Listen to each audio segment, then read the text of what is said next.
अक्सर वालदैन जो मुझसे मिलते हैं शिकवा कना होते हैं।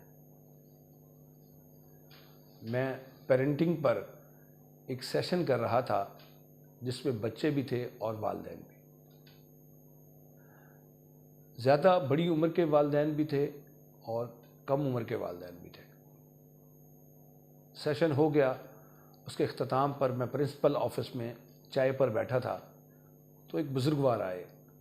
वो एक बच्चे के दादा थे। वो बच्चा उसी स्कूल में ज़ेरे तालीम था जहाँ मैंने पेरेंटिंग पर सेशन किया था। बुजुर्गवार का कहना ये था कि बच्चे नाफरमान हो गए, औलाद नाफरमान हो गई। वजह पूछी तो बेशुमार वजूहात उन्होंने बताई, पिन आउट की, निशानदही की। दुख भरी बात ये थी कि वो जिस पोते के लिए स्कूल आए थे, उसके रोशन मुस्तकबिल के लिए फ़िक्रमंद थे, उस बच्चे का बाप अपने वालिद को टाइम नहीं देता था, वक्त नहीं देता था। उसके पास दफ्तर की मसरूफियात थी, दोस्तों के साथ महफिलें सजती थी, आउटिंग पर जाते थे, शहर से बाहर मुल्क के कोने कोने में अपने शोबे के लिए, अपनी जॉब के लिए मीटिंग्स करते थे। वो अपने आप को भी वक्त देते थे, फैमिली को भी वक्त देते थे, अपनी जिम्मेदारियों को भी वक्त देते थे। अगर वक्त नहीं देते थे तो अपने वालिद को वक्त नहीं देते थे। माँ तो बहुत अरसा पहले उनकी इंतकाल फरमा गई थी। अकेला बूढ़ा बाप घर में रहता था। उन बुजुर्गवार का कहना था कि मैं घर में ऐसे पड़ा होता हूँ जैसे एक जिंदा लाश कब्र में पड़ी होती। उनके पास पछतावा था, अफसोस था कि मैं सही अंदाज में शायद अपने इस अकलौते बेटे की तरबियत नहीं कर सका। मुझसे ज़रूर तरबियत में कमी रह गई है, ज़रूर मुझसे कुछ गलतियां सरजद हुई हैं। वो ख़ुद को कसूरवार ठहरा रहे थे कि मुझसे कोई कोताही ज़रूर हुई है जिसकी मुझे इतनी बड़ी सज़ा मिल रही है कि मैं महीनों बच्चे के साथ बैठकर गुफ्तगू नहीं कर सकता, मुकालमा नहीं कर सकता, बातचीत नहीं कर सकता। रात गए बच्चा आता है और सुबह सवेरे चला जाता है। उसके पास सबके लिए वक्त है, एक बाप के लिए वक्त नहीं है। ख़वातीन हज़रात, अलमिया है, अफसोस की बात है, लम्हे फ़िक्रिया है कि औलाद के पास हर काम के लिए वक्त है, हर तरह का वक्त है। उसे ये नहीं मालूम कि उसका तन्हा बाप, उसकी तन्हा माँ उसको देखना चाहती है, उससे बोलना चाहती है।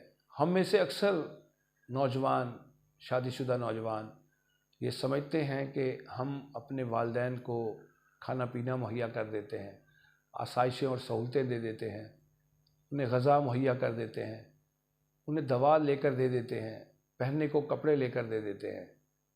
तो बूढ़े वालिदैन को शायद इन्हीं चीज़ों की ज़रूरत है। तो ये हमारी गलत फहमी है, हम खुश फहमी में ज़िंदा हैं। हमारे वालिदैन को हमारे कीमती वक्त की ज़रूरत होती है, जब कुछ सुना सके वो सुन सके। आप से ये गुजारिश है कि खुदारा अगर आपके बूढ़े वालिदैन हैं और वो आपके घर में हैं, अगर घर में नहीं हैं, आप अलग घर में रहते हैं, तो हफ्ते में 2 दिन, हफ्ते में 1 दिन ज़रूर अपने वालिदैन के साथ बैठें, उनसे गपशप करें, उनके माजी के किस्से सुनें, उनके मुस्तकबिल के जो अनजाने ख्वाब हैं वो सुनें, और वो जो आज सोच रहे हैं, जो महसूस कर रहे हैं, उनकी बातों को, उनके तजुर्बात को सुनें, महफूज करें और उनको बड़ी खुशी दें। आपके बड़े बूढ़े माँ बाप जब तन्हा होते हैं तो वो ख़ुद को कोसते हैं, वो आंसुओं से अपना मुंह धोते हैं। इसलिए उनको तन्हाई के अज़ाब से निकालें, उनको चीज़ें देकर बेफिक्र मत हो जाएं कि वो आप अपना फ़र्ज़ निभा रहे हैं। उनको आपका कीमती वक्त चाहिए। अपने वालिदैन को वक्त दें, उनके पास बैठें, उनकी बातों को सुनें, उनके तजुर्बात, उनके मुशाहिदात को अज़बर करें, महफूज करें। यही बुज़ुर्ग वालिदैन आपकी बख्शिश का ज़रिया हैं, आपकी निजात का ज़रिया हैं। जिसकी माँ, जिसके कदमों तले जन्नत है, वो राज़ी हो गई, उसका रब राज़ी हो जाएगा। बाप जन्नत में दाखिले का दरवाज़ा है। जिससे रब की रज़ा पानी हो, वो अपने बाप की रज़ा पाले, उसका रब भी खुश हो जाएगा।